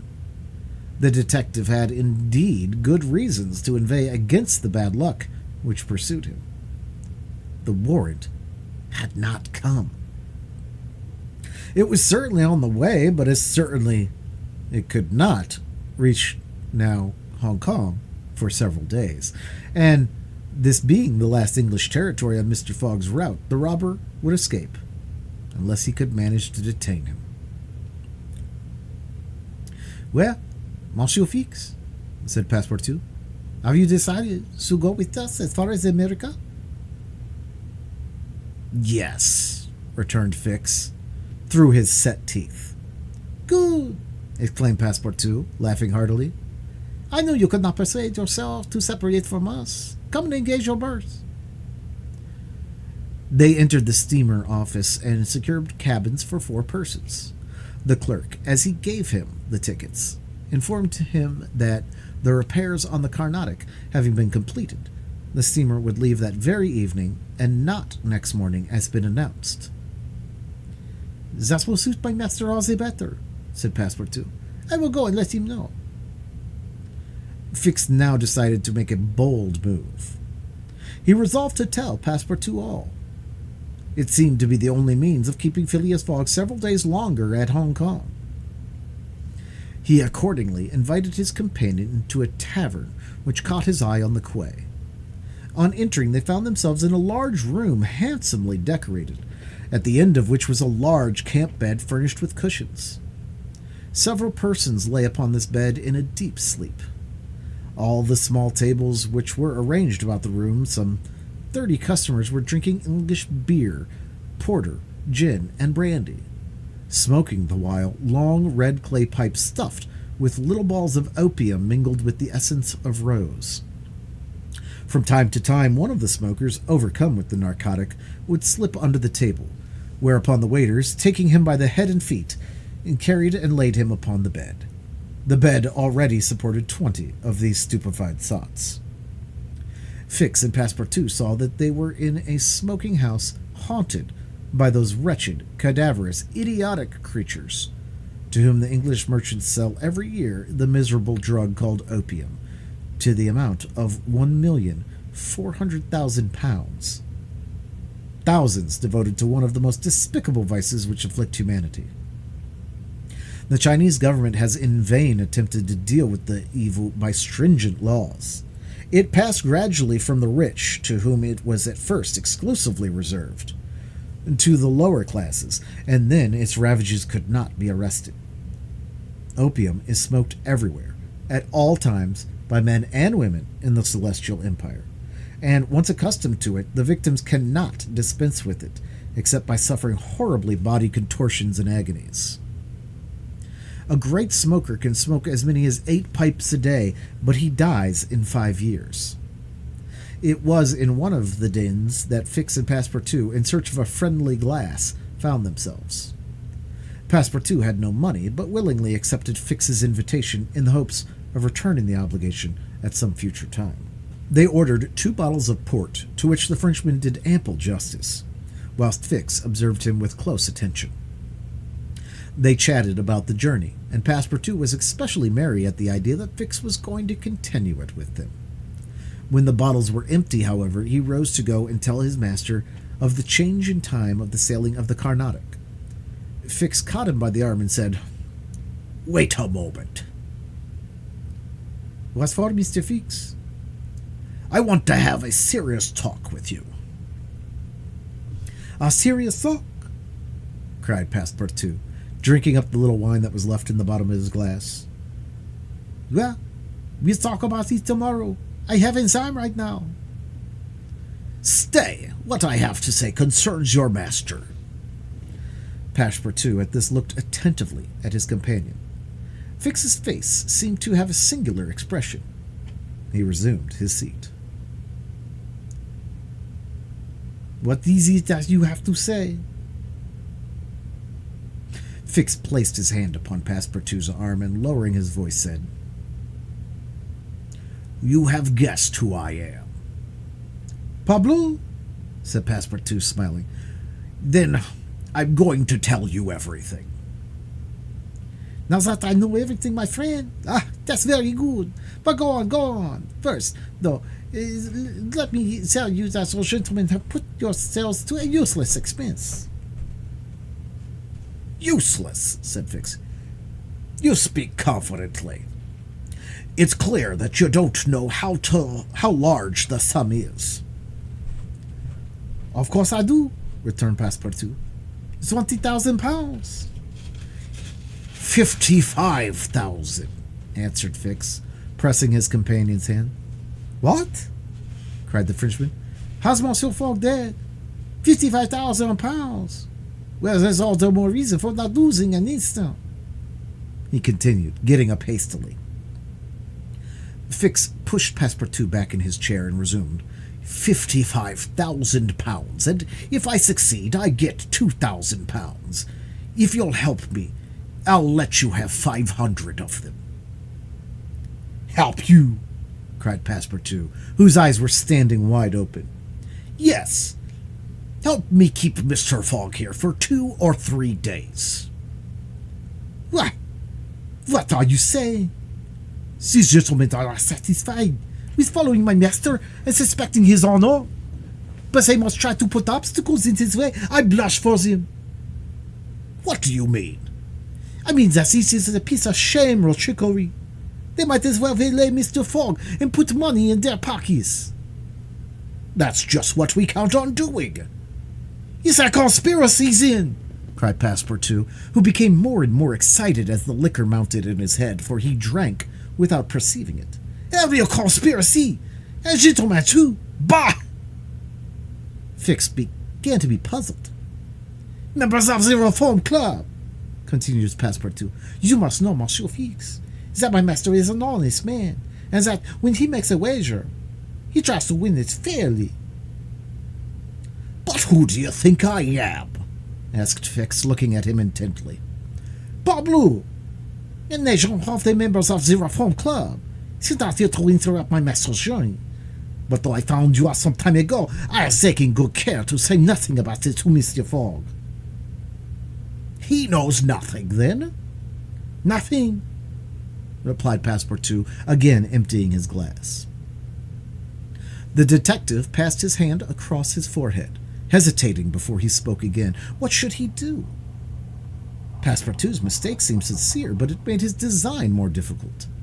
It was evident that the service was not the master's accomplice, as Fix had been inclined to suspect. Well, said the detective to himself, as he is not an accomplice, he will help me. He had no time to lose. Fogg must be detained at Hong Kong, so he resolved to make a clean breast of it. Listen to me, said Fix abruptly. I am not, as you think, an agent of the members of the Reform Club. Bah! retorted Passepartout, with an air of raillery. I am a police detective sent out here by the London office. You, a detective? I will prove it. Here is my commission. Passepartout was speechless with astonishment when Fix displayed the document, the genuineness of which could not be doubted. Mr. Fox's wager, resumed Fix, is only a pretext, of which you and the gentlemen of the Reform are dupes. He had a motive for securing your innocent complicity. But why? Listen. On the 28th of last September, a robbery of £55,000 was committed at the Bank of England by a person whose description was fortunately secured. Here is his description. It answers exactly to that of Mr. Phileas Fogg. What nonsense! cried Passepartout, striking the table with his fist. My master is the most honorable of men. How can you tell? You know scarcely anything about him. You went into his service the day he came away, and he came away on a foolish pretext. Without trunks and carrying a large amount in banknotes, and yet you are bold enough to assert he is an honest man. Yes, yes, repeated the poor fellow mechanically. Would you like to be arrested as his accomplice? Passepartout, overcome by what he had heard, held his head between his hands and did not dare look at the detective. Phileas Fogg, the savior of Aouda? That brave and generous man a robber? And yet, how many presumptions there were against him! Passepartout essayed to reject the suspicions which forced themselves upon his mind. He did not wish to believe that his master was guilty. Well, what do you want of me? Said he, at last, with an effort. See here, replied Fix. I have tracked Mr. Fogg to this place, but as yet I have failed to receive the warrant of arrest for which I sent to London. You must help me to keep him here in Hong Kong. I will share with you the £2,000 rewarded offered by the Bank of England. Never, replied Passepartout, who tried to rise but fell back, exhausted in mind and body. Mr. Fix, he stammered, even should what you say be true, if my master is really the robber you are seeking for, which I deny, I have been, am, in his service. I have seen his generosity and goodness, and I would never betray him, not for the gold in the world. I come from a village where they don't eat that kind of bread. You refuse. I refuse. Consider that I've said nothing, said Fix, and let us drink. Yes, let us drink. Passepartout felt himself yielding more and more to the effects of the liquor. Fix, seeing that he must, at all hazards, be separated from his master, wished to entirely overcome him. Some pipes full of opium lay upon the table. Fix slipped one into Passepartout's hand. He took it, put it between his lips, lit it, drew several puffs, and his head, becoming heavy under the influence of the narcotic, fell upon the table. At last, said Fix, seeing Passepartout's unconsciousness. Mr. Fogg will not be informed of the Carnatic's departure, and if he is, he will have to go without this cursed Frenchman. And after paying his bill, Fix left the tavern. End of chapter 19. Chapter 20, in which Fix comes face to face with Phileas Fogg. While these events were passing at the opium house, Mr. Fogg, unconscious of the danger he was in losing the steamer, was quietly escorting Aouda about the streets of the English quarter, making the necessary purchases for the long voyage before them. It was all very well for an Englishman like Mr. Fogg to make the tour of the world with a carpet-bag. A lady could not be expected to travel comfortably under such conditions. He acquitted his task with characteristic serenity, and invariably replied to the remonstrances of his fair companion, who was confused by his patience and generosity. It is in the interest of my journey, a part of my program.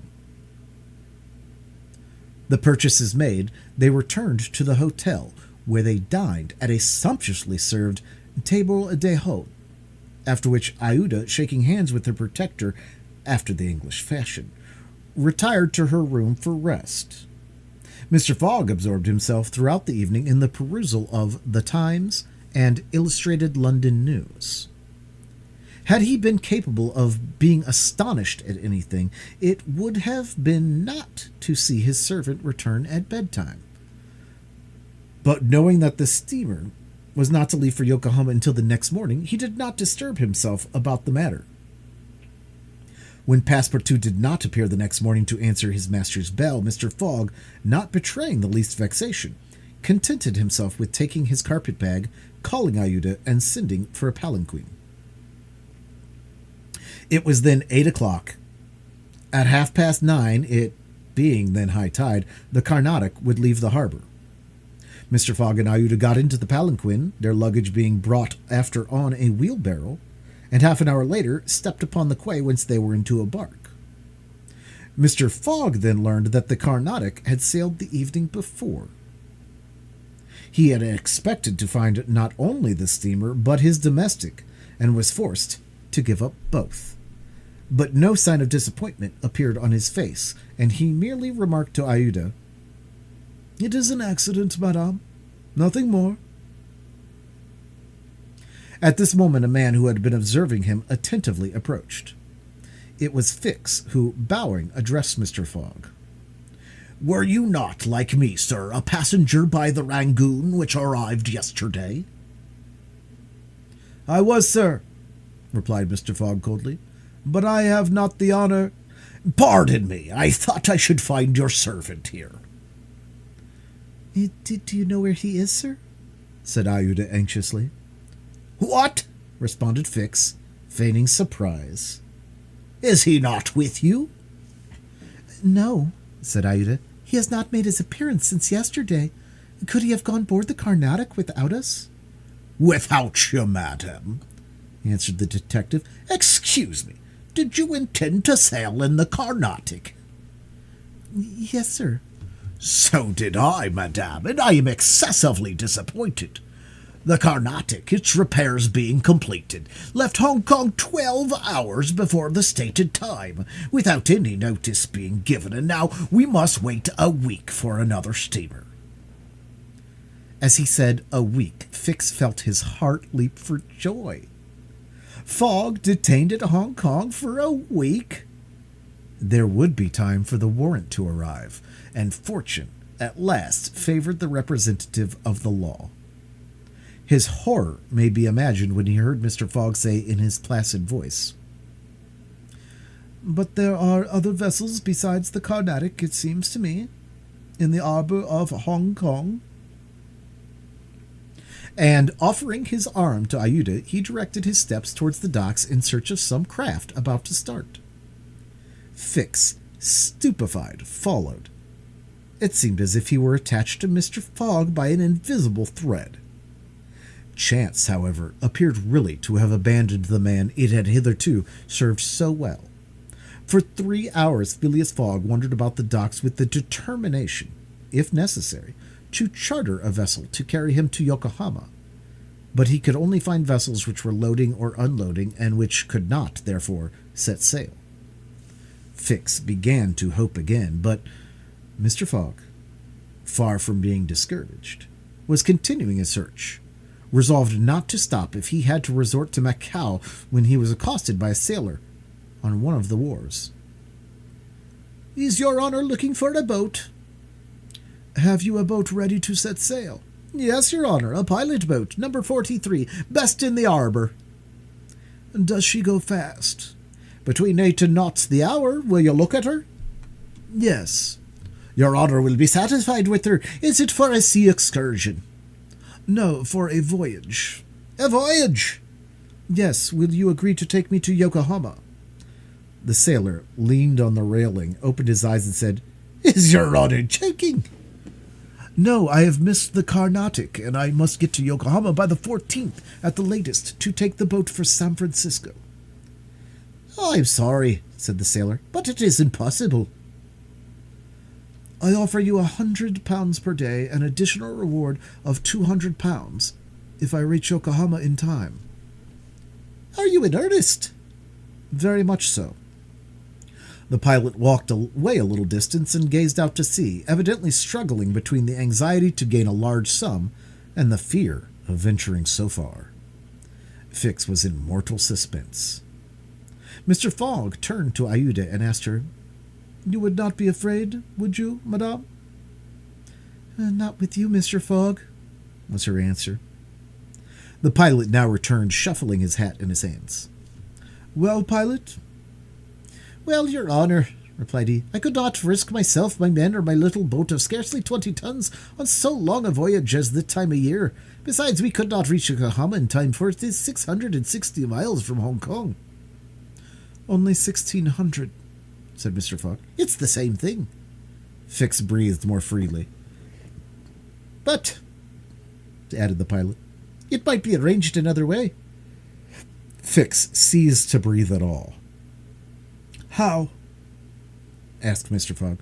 "By going to Nagasaki, at the extreme south of Japan, or even Shanghai, which is only 800 miles from here. I'm going to Shanghai. We should not be forced to sail wide of the Chinese coast, which would be a great advantage, as the currents run northward and would aid us." "Pilot, I must take the American steamer at Yokohama, and not at Shanghai or Nagasaki." "Oh, why not?" returned the pilot. "The San Francisco steamer does not start from Yokohama. It puts in at Yokohama and Nagasaki, but it starts from Shanghai." "You are sure of that?" "Perfectly." "And when does the boat leave Shanghai?" "On the 11th, at 7 in the morning. We have therefore 4 days before us. That is 96 hours, and in that time, if we had good luck and a southwest wind, and the sea was calm, we could make those 800 miles to Shanghai." "And you could go—" "In an hour, as soon as provisions could be got aboard and the sails put up." "It is a bargain. Are you master of the boat?" "Yes, John Bunsby, master of the Tankadier." "Would you like some earnest money?" "If it would not put your honor out." "Here are £200 on account, sir," added Phileas Fogg, turning to Fix. "If you would like to take advantage—" "Thanks, sir. I was about to ask the favor." "Very well. In half an hour we shall go on board." "But poor Passepartout," urged Iuda, who was much disturbed by the servant's disappearance. I shall do all I can to find him, replied Phileas Fogg. While Fix, in a feverish, nervous state, repaired to the pilot boat, the others directed their course to the police station at Hong Kong. Phileas Fogg there gave Passepartout's description and left a sum of money to be spent in the search for him.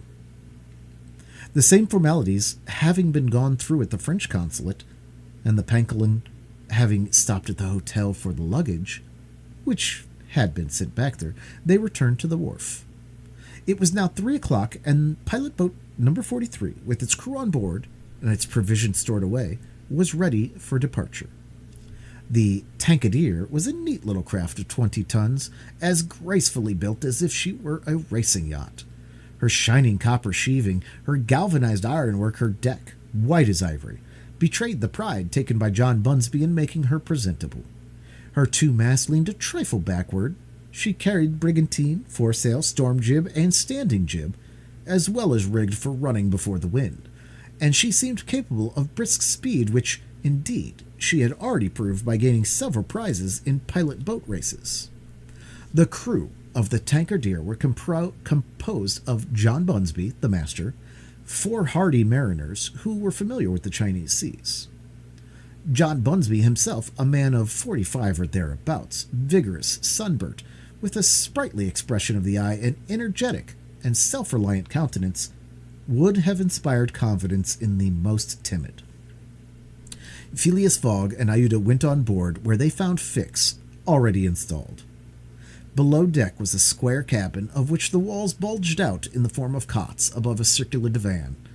In the center was a table provided with a swinging lamp. The accommodation was confined, but neat. I'm sorry to have nothing better to offer you, said Mr. Fogg to Fix, who bowed without responding. The detective had a feeling akin to humiliation in profiting by the kindness of Mr. Fogg. It's certain, thought he. Though rascal as he is, he's a polite one. The sails and the English flag were hoisted at 10 minutes past 3. Mr. Fogg and Iuda, who were seated on deck, cast a last glance at the quay in hopes of espying Passepartout. Fix was not without his fears lest chance should direct the steps of the unfortunate servant whom he treated so badly in this direction, in which case an explanation the reverse of satisfactory to the detective might have ensued. But the Frenchman did not appear, and, without doubt, was still lying under the stupefying influence of the opium. John Bunsby, master, at length gave the order to start, and the Tankadere, taking the wind under her brigantine, foresail, and standing jib, bounded briskly forward over the waves. End of chapter 20.